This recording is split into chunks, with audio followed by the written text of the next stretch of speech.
Hi there, this is Professor Evans. This video is for the students in COP 3330C, which is Object-Oriented Programming at Valencia College in Orlando, Florida. And in this video, we're going to discuss threads and concurrency. Our learning outcomes are that you will be able to create a multi-threaded program. And just a reminder that this is a tutorial to go along with the other resources provided. As future software developers, one of the key concepts of your job will be to learn how to read documentation and implement it into your coding projects. So you may have to learn a new technology or implement something into your code base, add extra security, maybe change the way something functions, and that may require research on your part. And the first thing that most software developers have to do when they encounter a problem they've never had to solve before is to go read about it. Look at what other people have done, read the documentation about the particular technology or framework that you're using, and then figure out how to implement it. So it is important to read the resources that are provided online prior to watching this video, because this video is an application of the topics that you're seeing in your resources. So as usual, when you're ready, please open your IDE and write your code along with me and use this tutorial to help out with your programming projects or prepare for an exam. So let's begin with our definitions. In Java, a thread is the smallest unit of execution within a process. It's a lightweight process that has its own call stack, but can access shared data with other threads in the same process. Threads allow for concurrent execution of code segments, enabling efficient use of resources and better application performance. So today, in our coding example, we're going to create several threads. Each thread is a process, and those threads will have a set of instructions that they're going to execute.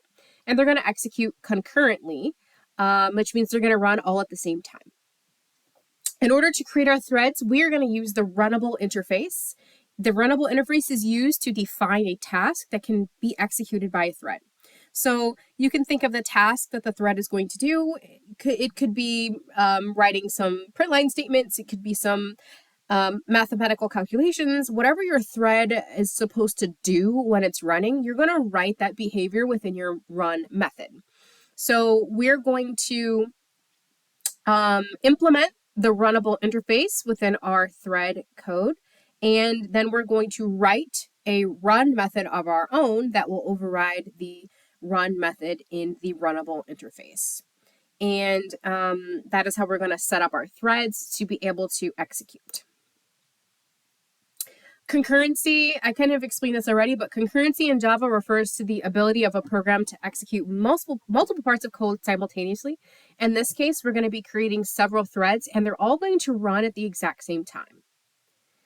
Another thing I'm going to show you is an enhanced for loop. Those can be used for a simplified way to iterate over collections and arrays. We haven't talked about collections yet in this class. Collections is actually going to be your very next module, so you'll know what that means in just a short amount of time. But you're going to be able to use the enhanced for loop for arrays as well as collections, and we're going to create an array of threads today, and I'm going to show you how to use that enhanced for loop to iterate through that array. Another important factor we need to consider with threads are that there are two types of threads. There are daemon threads and user threads. Daemon threads are low priority threads, while user threads are high priority threads. Typically, you want your user threads to be used for your main operations of an application. So for example, with the application we're going to write today, we're going to make sure that our threads are declared as user threads and not as daemon threads, because we don't want them to run in the background, and we don't want to have other processes take precedent over our threads, therefore making us wait longer to get the output of our program. And then lastly, our last definition is static volatile variables. The word volatile is a keyword in Java, and it's used to ensure the visibility of changes to variables across threads. So let's say that I have 5 threads, and I want them all to respond based off of a shared or a common value. The way that we can create that value so that all threads are able to see that variable and access the value of that variable is to use the volatile keyword. And you are going to have to research what static volatile variables will mean for your programming assignment for this module. So that'll be something that you'll have to research, but here's a basic explanation of what static volatile variables mean in relationship to threads. And synchronization is another thing we're going to look at today. In Java, synchronization is a mechanism that ensures that only one thread can access a resource or change the value of that in a certain point in time. So for example, let's say that we have a piece of data, some sort of variable that we don't want multiple threads to be able to update at the same time. Synchronization allows us to make it so that only one thread can update the value of a shared variable that all threads will be able to see and access. So the synchronized keyword can be used to mark methods or blocks of code that should be synchronized. And again, that basically means only one thread has access to that resource at a time, and multiple threads can't update the same resource at the same time. This is important, again, if you're sharing data and you don't want one thread to update and then immediately have another thread come through and update the same thing. All right, so now we're going to get started with our app. So we're going to build a time to race app. It's going to demonstrate multi-threading and concurrency by simulating a race. This code is inspired by the movie Cars. We're going to create a car class that implements runnable. Within the run method, we will define the behavior for how the car behaves during the race. And then we're going to explore the concepts of concurrency and synchronization when we start the race. So we're going to create several threads based off of our car class and watch them race to the finish line. So to get started, I have a new project and I am going to begin with my car class.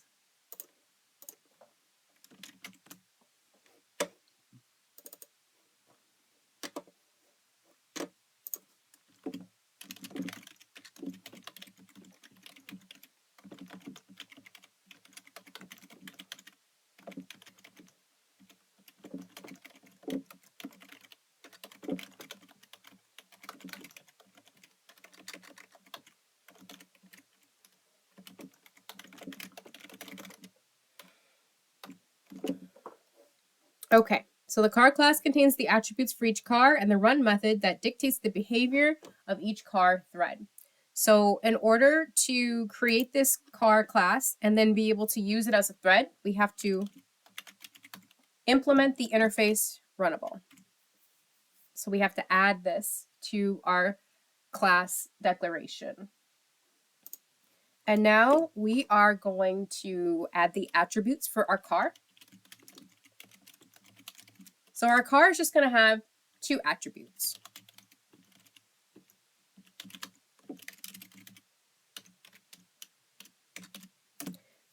We're going to have the name of the driver and how many laps they have completed for this race.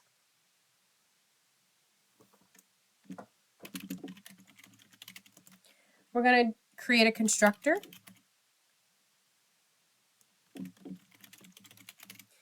Because each new object for car is going to have an initial value of 0 laps completed, I'm not even going to include laps completed in my constructor.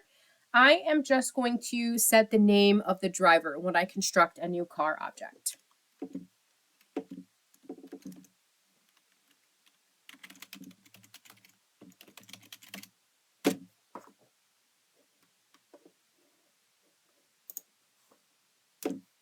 I'm also going to write some get methods.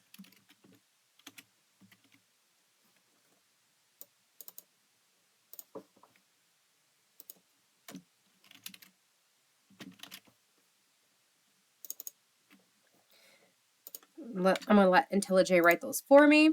So there's our get methods. We're not necessarily going to need setters here. They're nice to have in case you need them. We're not going to end up needing any setters in this particular program though, so I'm not including them. And now we're going to write our run method.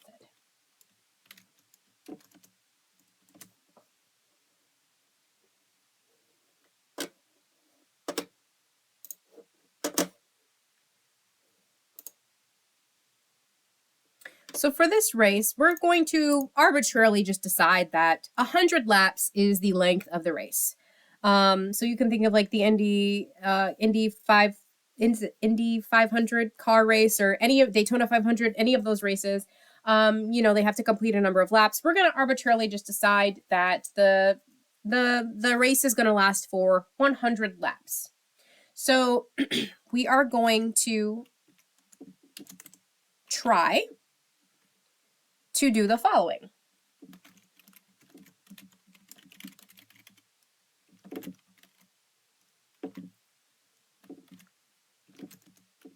So as long as the particular car has not completed 100 laps,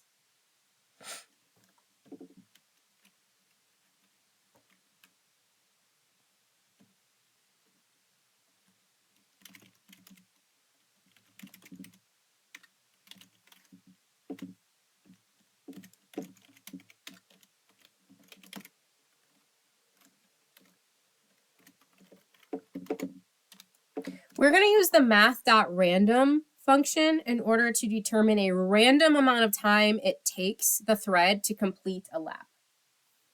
So I'm going to declare this integer called lap time. I'm going to use the math.random function in order to generate a random number. And that random number is going to actually be a number of milliseconds. And what we're going to do is use that number of milliseconds to extend the idea of how long it would take for a lap to run.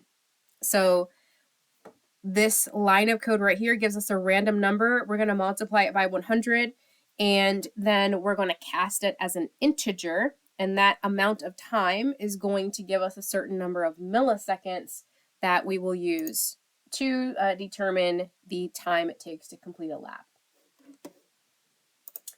So just as some reference, here's a comment for reference about math.random. So it returns a pseudo-random double type number greater than or equal to 0 and less than 1. That's why we're multiplying it by 100. Otherwise, we'd get a really, really, really small amount of time that the lap would occur. We want the lap to occur in between 0 and 0.5 seconds. So we're trying to generate something in that range. So once we generate the lap time, here's how we're going to simulate the car actually driving around the lap for that amount of time.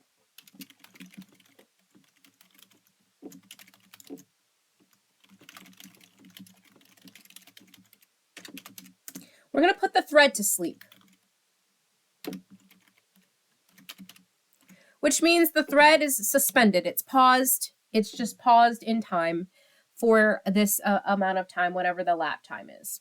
So by putting the thread to sleep, we're simulating the amount of time it takes to complete a lap.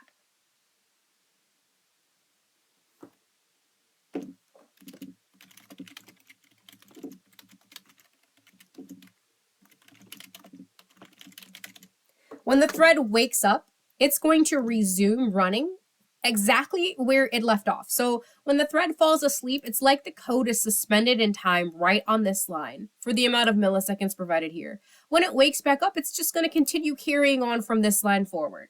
So we're just going to update the lap count. Oops, lap. To indicate the lap is complete. And we'll go ahead and print a message.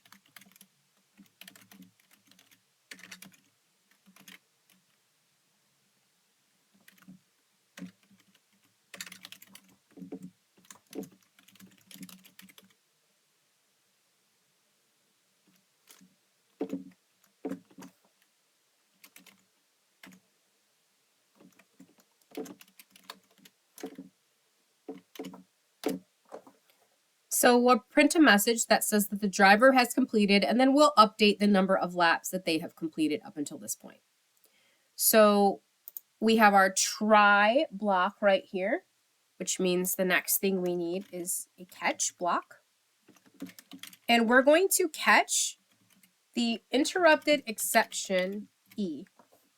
Exception. Basically, this is for threads. If the thread is interrupted for some reason, we'll be able to catch that exception that will be thrown and decide what to do about it. In this case, we're just going to print a message.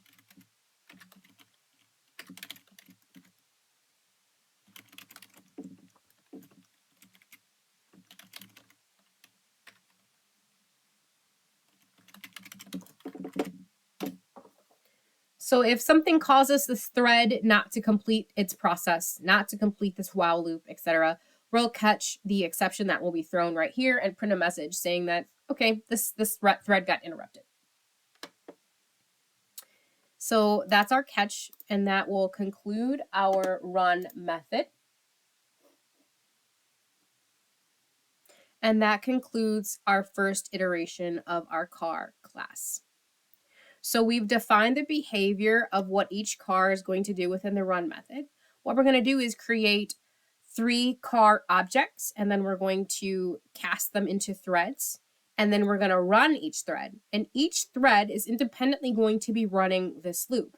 What we want to do is determine who the winner is by determining who gets to 100 laps first. So our next step will be to implement that concept of determining the winner within our main application.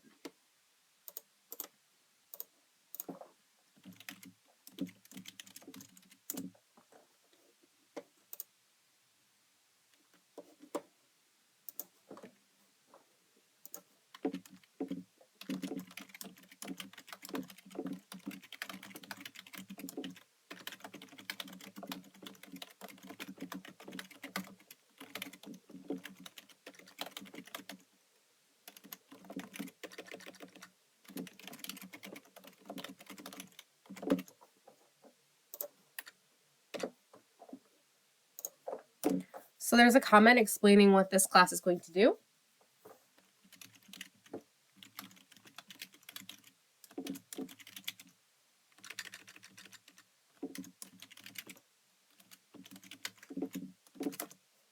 There's our main method. First thing that we're going to do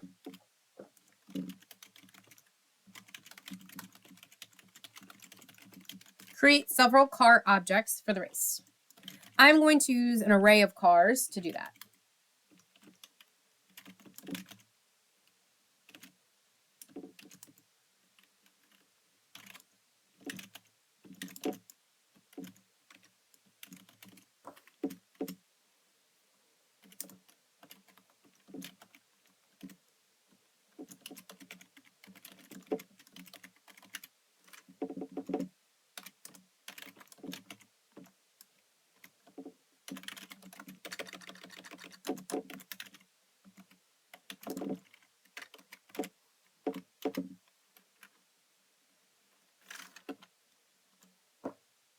I've separated this into multiple lines.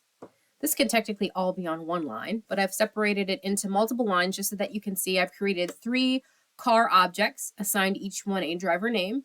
Those 3 car objects are getting added to my array of car objects. Next,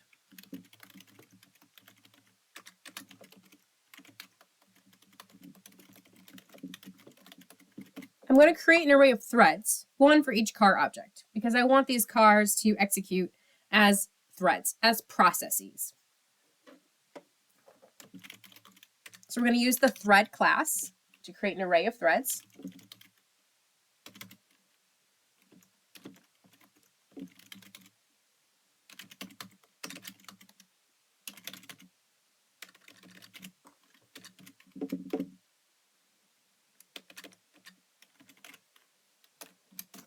So I've created an array of threads. I've named it car threads, and I've assigned the size of that array to match the number of cars that we've already created.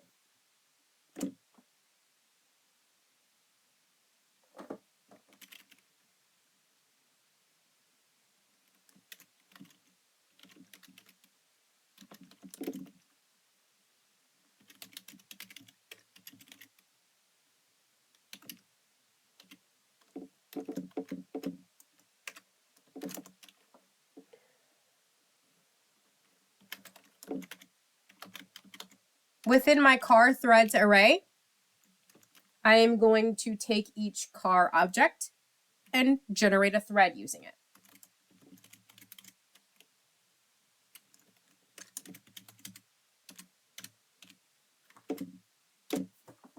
So I'm taking each car in my array. I'm creating a thread using that car car object and storing it in my array of threads.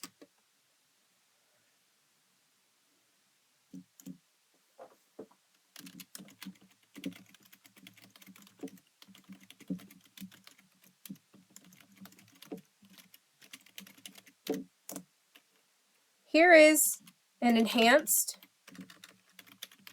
for loop as well for how we're going to start these. So we have for, we have the type, and then we have a name.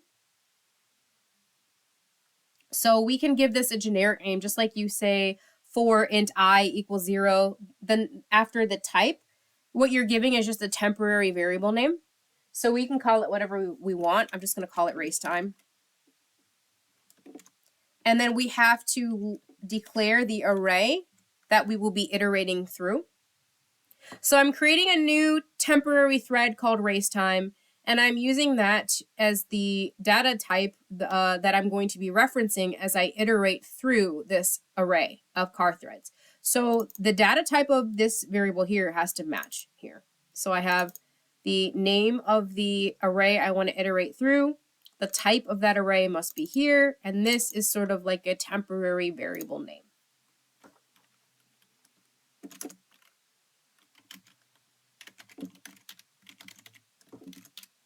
So this is going to iterate through. The value of race time is going to change as it iterates through from the beginning of the car threads array to the end. And so it's going to grab each thread one by one and start them. So to start the thread, you just have to say racetime.start. Once you do that, that thread is going to begin to execute. And what's going to happen? Whatever you put inside the run method is now going to be running. So I've created 3 different threads and I've started them. So they're each their own process that is going to be running this code. They're all going to be taking laps around our fictitious speedway until they reach 100. Now what we want to do is, well, first I guess I'll add one more thing, which is let the user know the race has begun. So now the next thing that we want to do is have a methodology to determine who won the race. Because once the first car reaches 100 laps, we need to end the race and declare a winner.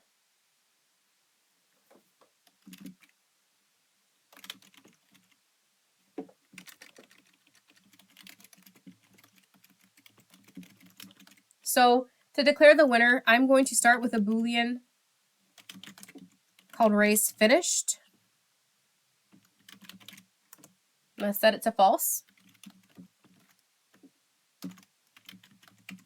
And as long as it is false, we're going to wait for a winner. So we're going to wait for the race to execute and look for a winner. I'm going to use another enhanced for loop here to look for the winner.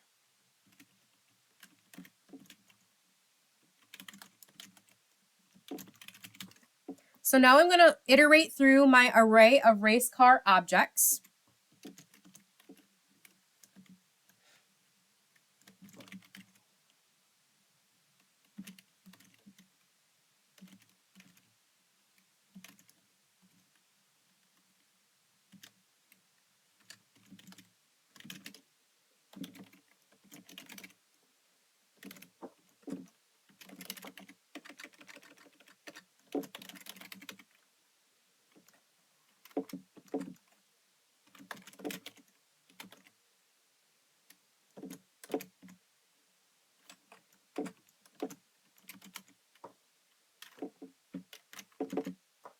I'm entering a second message here. I may or may not need this. I'm going to just leave it as a commented out message for now. I'll come back to why I'm doing that in a few minutes.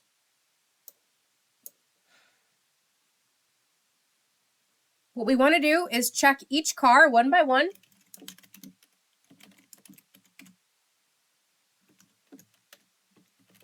And if they have completed 100 laps or more,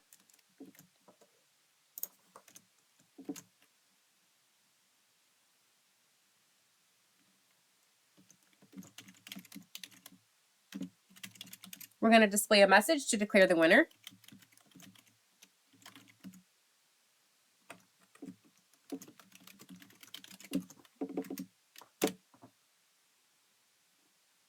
we're going to set our Boolean to true. And we're going to break out of the loop because we found the winner.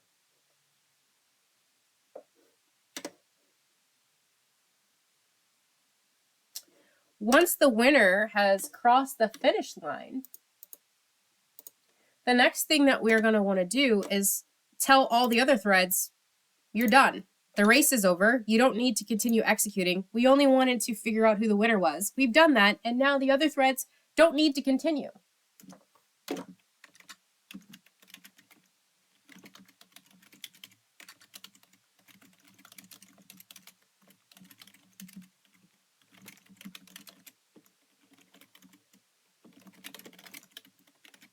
So we are going to interrupt the remaining threads.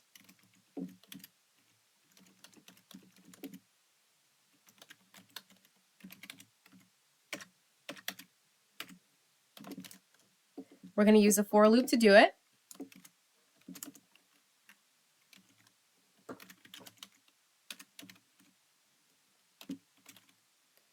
We're going to determine if we're looking at a car that has not completed the race. We want to interrupt the threads that are still racing. So we want to look for the ones that haven't completed the race.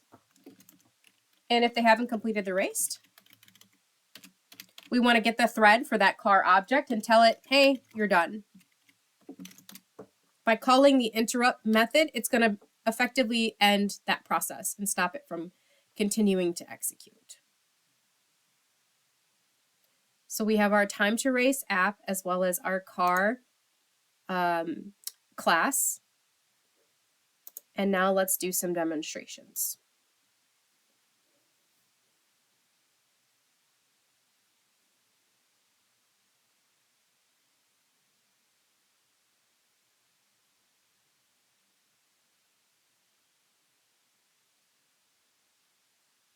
All right.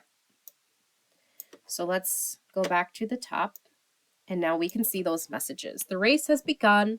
We can see that Mater completed 2 laps, then Lightning McQueen completed his lap, and then Jackson Storm, etc. Remember that they're each getting a random amount of time within a certain bound to determine how long it takes for the laps. So that way we can sort of institute the idea of randomness, and that we won't know which thread is going to win every time we hit the run button to run this program.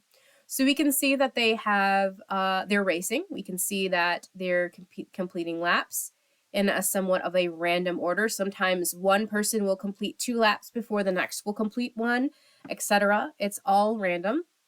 Jackson Storm has done 3 laps right here before Lightning McQueen or Mater complete theirs. So we can see the race happening.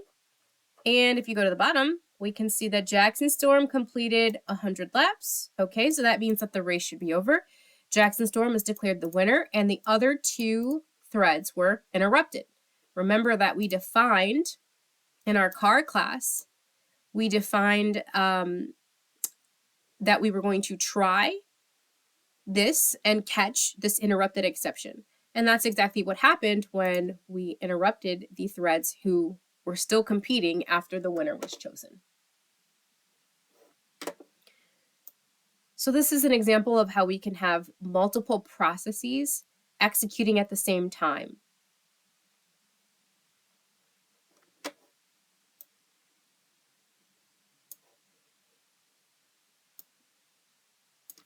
The next thing I'm going to talk about is synchronization. So let's say that we're going to add another element to our race, and that is that the cars need to stop and get fuel. However, there's only one fuel pump available, and only one car can get fuel at a time. This is the idea of synchronization. The fact that only one car can stop and get fuel at a time. If the fuel pump is being used, the other cars can't use it. They have to wait. So let's implement the idea of synchronization using this concept of fuel. So the first thing that I'm going to do is add a class called fuel. It's only going to have one method, and it's going to be a synchronized method. I'm going to call it gas up.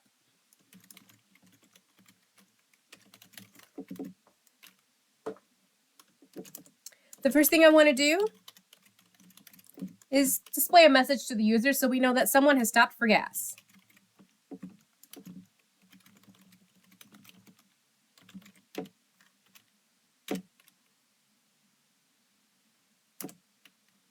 And to simulate stopping for gas, we're just going to use the sleep method again.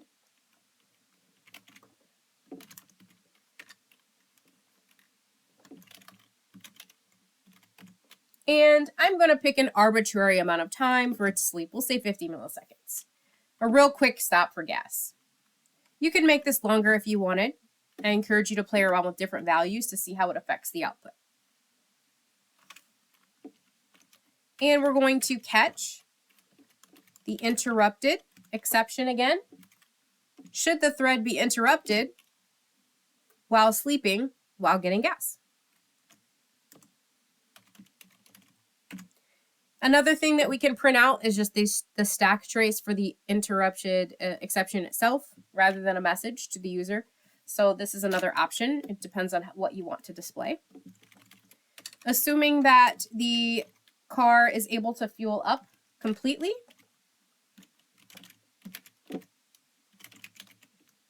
we're going to send a message.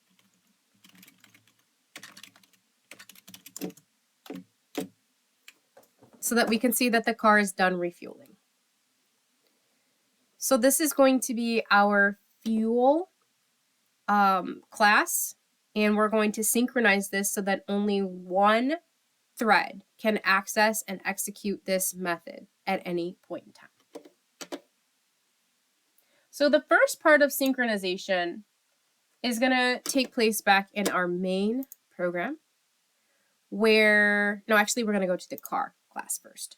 So we're going to change the car class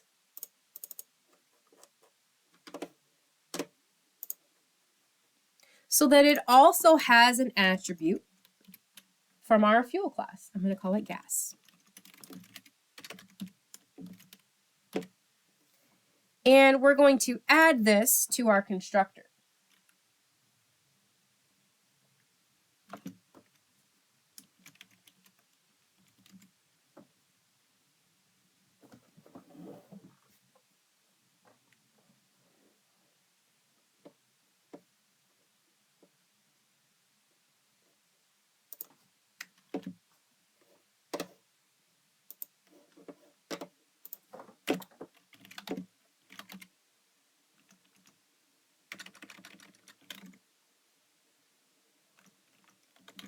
Just like that.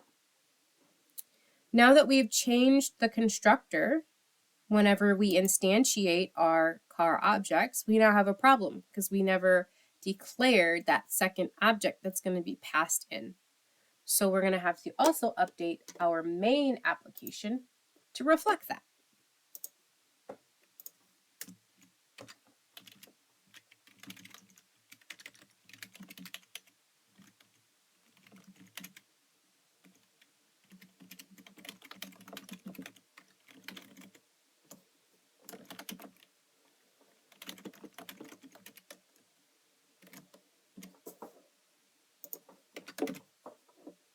And we're going to take this one object and pass it in to all three of our car objects.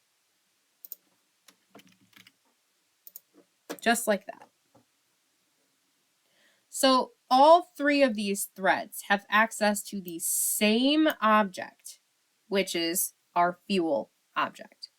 How do we make sure that all three of these objects, once they become threads, don't all try to get gas at the same time?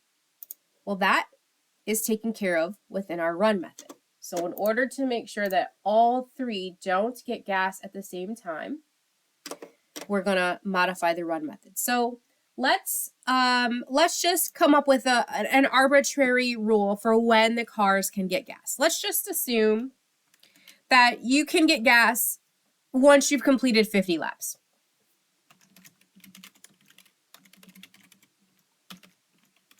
So we'll just create a condition that would require the car to need fuel. We're going to use that keyword synchronized to refer to our gas object. and then we're going to call our gas up method and pass in the name of the driver who's getting gas. So this synchronization right here will allow us to let each thread run until they reach 50 laps, and then they'll attempt to get gas if another car isn't already getting gas.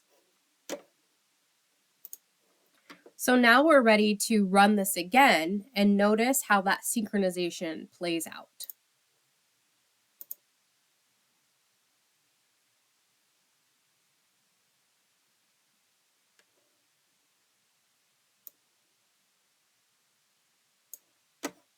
So I'm going to go back to the beginning.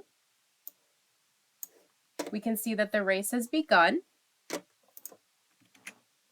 I'm going to just search for the word gas. So we can see that Jackson Storm completed 50 laps and stopped for gas. Lightning McQueen is coming up on 49 laps, and then Jackson Storm is done refueling. Lightning McQueen completes 50 laps and stops for gas. Lightning McQueen is done refueling. And the race continues.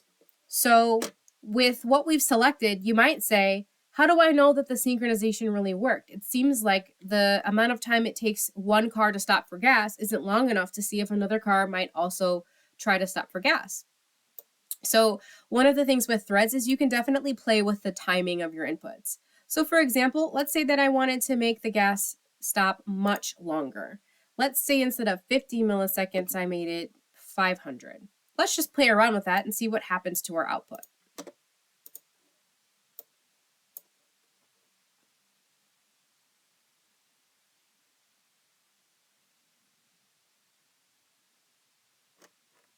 So we can see that Jackson won this race. Let's go look at Mater stopped for gas. Oh wait, let's see here. Jackson Storm is done refueling. Here we go. So Jackson is the first one to complete 50 laps and stopped for gas. Jackson has stopped for a while. Notice that Lightning McQueen has completed 50 laps. Mater has completed 50 laps. Neither one of them are fueling right now because Jackson Storm still has the gas.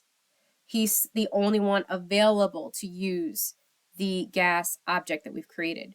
Once he's done refueling, then we can see that Mater now stops for gas. And Jackson is going on his merry way while Mater's doing nothing because he stopped and gotten gas.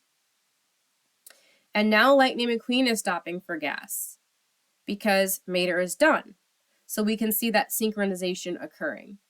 And we can see that Lightning McQueen has completed 50 laps. Mater has completed 50 laps. How do we know who gets the gas first between Lightning McQueen and Mater? That's really just up to your processor, and sometimes there is a delay in what's actually happening and when you actually see the message. So in this case, even though it says that Lightning McQueen completed 50 laps before Mater, the fact that Mater has stopped for gas first means that your processor actually saw Mater complete 50 laps maybe a tenth of a millisecond faster than Lightning McQueen. But the time it takes for it to actually print to the screen might be slightly different than what you're actually experiencing when you execute these threads. So we can see that once Mater stops for gas, Lightning McQueen is stuck. Lightning McQueen is waiting to also get gas.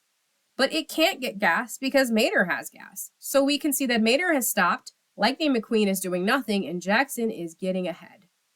Once Mater is done, then Lightning McQueen stops, and then they've all gotten gas, and the race continues. So we can see how changing the value of the amount of time that thread sleeps in our fuel class, that affects how your threads will run and interact. But that's an example of adding synchronization to your multi-threaded program so that only one process has access to a method or a resource at any point in time. So that concludes our example here for time to race. You are going to be able to simulate your own battle within your programming project for this module. And I do want to point out that I did define what a static volatile variable is, but I didn't explicitly implement it in this example. That's on purpose. I want you to research what this means, and I want you to think about how you're going to implement it into your programming project, because that'll be one of your requirements, is to define a static volatile variable within your code. Now remember, a static volatile variable basically means, I'll go back. It's basically means that the visibility of changes to variables transfers across threads. How could I create a static volatile variable to figure out the winner of the race, rather than the method that I did, which was to iterate through my array of threads and figure out, has anyone reached 100 laps yet? I'm iterating through that loop over and over and over, waiting for someone to reach 100 laps. But another way to figure out the winner could have been to use a static volatile variable. I want you to think about this and figure out how you're going to incorporate this into your programming project. So I want you to extrapolate and see how you can use a different methodology. I would even encourage you to explore that here within our programming example that we just did. See if you can change it to include the static volatile variable here. If you can do that, then you'll know exactly what you need to do for your programming project. If you need help, as always, please reach out and ask me. So that's the end of our demonstration on threads and concurrency. I'm here to support you. I'm here to answer questions. If you're having trouble understanding any of the topics in the course, please reach out to me. I'm happy to set up a meeting or converse with you via email, Canvas message, whatever works for you. So thanks for watching, and until next time.